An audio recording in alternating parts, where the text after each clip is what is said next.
খুলনা খবর পড়ছি শেখ শারাফত আলী দুলু।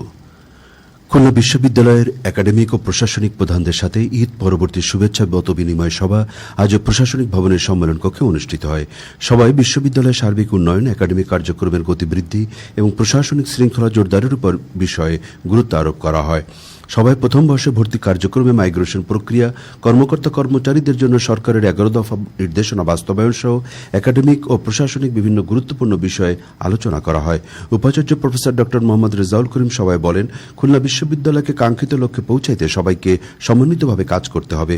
বিশ্ববিদ্যালয়ের অবকাঠামোগত উন্নয়নে, বিশেষ করে শিক্ষার্থীদের আবাসন সংকট দূরীকরণে প্রায় 700 কোটি টাকার একটি ডিপিপি ইতিমধ্যে সবুজ পাতায় যাওয়ার প্রক্রিয়ায় রয়েছে।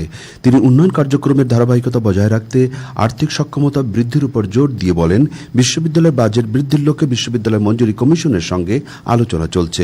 উপাচার্য সরকারের নির্দেশনার আলোকে কর্মকর্তা কর্মচারীদের নিয়মিত অফিস সময় অনুসরণ এবং জ্বালানি ব্যবহারের সাশ্রয়ী হওয়ার আহ্বান জানান। উপাচার্য প্রফেসর ডক্টর মোহাম্মদ হারুনা রশিদ খান এবং treasurer professor doctor Mohammad Nurun Nabi সহ বিভিন্ন স্কুলের ডিন, রেজিস্ট্রার, ডিসিপ্লিন প্রধান, ছাত্র বিষয়ক পরিচালক, প্রভোস্ট, গ্রন্থাগারিক, বিভিন্ন দপ্তরের পরিচালক, বিভাগীয় প্রধানগণ এ সময় উপস্থিত ছিলেন। খুলনা সিটি কর্পোরেশনের প্রশাসক নজরুল ইসলাম মঞ্জু বলেছেন, খুলনার ক্রীড়াঙ্গন থমকে আছে। বর্তমানে খুলনায় কোনো খেলাধুলা নেই। প্রধানমন্ত্রী ক্রীড়াঙ্গনের সকল বন্ধ্যত্বতা ঘুচিয়ে অতীতের অবস্থানে ফিরিয়ে আনতে প্রচেষ্টা শুরু করেছেন। সেই সম্ভাবনাকে বাস্তবে রূপ দিতে আমাদের কাজ করতে হবে। আমাদের সন্তানরা যেন ক্রীড়া চর্চার মধ্যে থেকে সুশৃঙ্খল জীবন গড়তে পারে, সেই লক্ষ্য নিয়ে এগিয়ে যেতে হবে। তিনি আজ খুলনা মহানগরীর মহিলা ক্রীড়া কমপ্লেক্সে আয়োজিত খুলনা ও বরিশাল বিভাগের প্রশিক্ষণপ্রাপ্ত রেফারি, কোচ ও অ্যাথলেট দের মধ্যে সার্টিফিকেট ও পুরস্কার বিতরণী অনুষ্ঠানে প্রধান অতিথির বক্তৃতায় একথা বলেন। কেসিসির প্রশাসক ক্রীড়াঙ্গনের সাথে সম্পৃক্ত ব্যক্তিবর্গই ক্রীড়াঙ্গন পরিচালনায় এগিয়ে আসার উপর গুরুত্ব আরোপ করে বলেন, নতুন এ যাত্রায় তরুণদের নতুন কিছু করার আগ্রহকে কাজে লাগাতে হবে, তবেই এই অঙ্গনকে গতিশীল করা সম্ভব হবে। ক্রীড়া সেক্টরে বিদ্যমান সমস্যাগুলি দূর করতে প্রয়োজনে ক্রীড়া মন্ত্রণালয়ে যোগাযোগ করে যা যা করা দরকার তা সম্মিলিতভাবে করা হবে। খুলনা জেলা ক্রীড়া সংস্থার সভাপতি আলিমুজ্জামান খানের সভাপতিত্বে কেসিসির প্রধান প্রকৌশলী মশিউজ্জামান খান ও কেসিসির প্রশাসনিক কর্মকর্তা সহ ক্রীড়াঙ্গনের বিভিন্ন পর্যায়ের ব্যক্তিবর্গ এ সময় উপস্থিত ছিলেন। এদিকে কেসিসির প্রশাসক নজরুল ইসলাম মঞ্জু আজ খুলনা নগরীর সোনাডাঙ্গা মেইন রোডে অবস্থিত rehabilitation for extraordinary children and neurodiverse understanding centre পরিদর্শন করেন। এ সময় তিনি প্রতিষ্ঠানের অটিজম শিশুদের সাথে কথা বলেন এবং তাদের খোঁজ খবর নেন। প্রতিষ্ঠানের চেয়ারম্যান ও স্থানীয় গণ্যমান্য ব্যক্তিবর্গ উপস্থিত ছিলেন। এর আগে কেসিসি প্রশাসক নজরুল ইসলাম মঞ্জু কেসিসি পরিচালিত গল্লামারী কসাইখানা ট্রাক টার্মিনালের দক্ষিণ পাশের খাল পরিদর্শন করেন। কেসিসির প্রধান প্রকৌশলী, কনজারভেন্সি অফিসার, ভেটেরিনারি সার্জন ও প্রশাসনিক কর্মকর্তা সহ সংশ্লিষ্ট কর্মকর্তা এ সময় তার সাথে ছিলেন।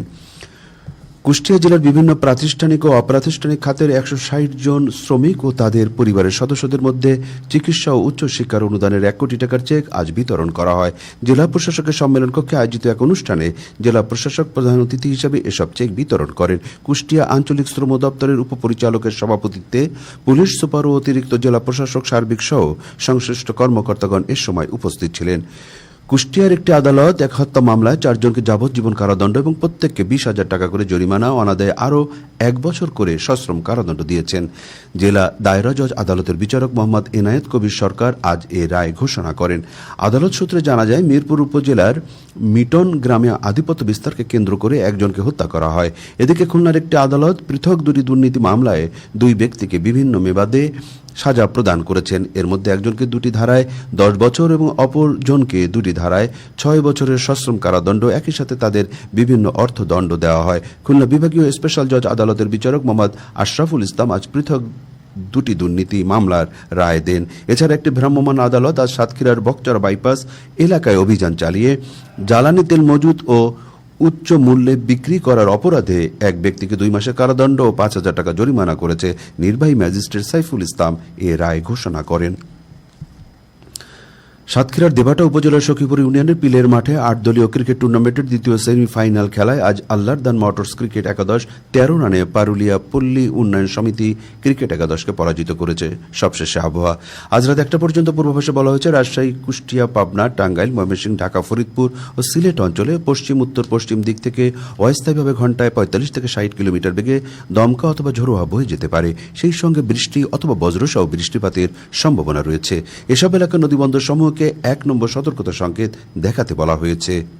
খবর শেষ হলো। আমাদের পরবর্তী খবর প্রচারিত হবে আগামীকাল সকাল 8টা 10 মিনিটে বাংলায়।